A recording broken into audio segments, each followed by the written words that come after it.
This video about how to remove creaking noise from the rear of Ninebot ES2, ES4. We will need brake cleaner,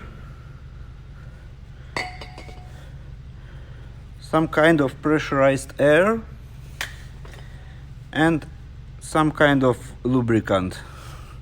First, remove dirt with brake cleaner. Then dry it with air.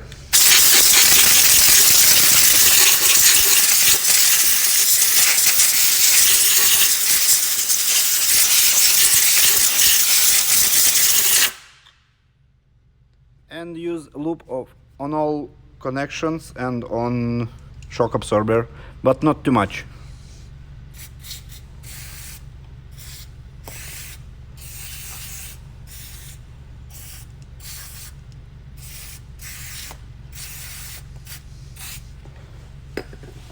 That's all. Now your creaking sound should be gone.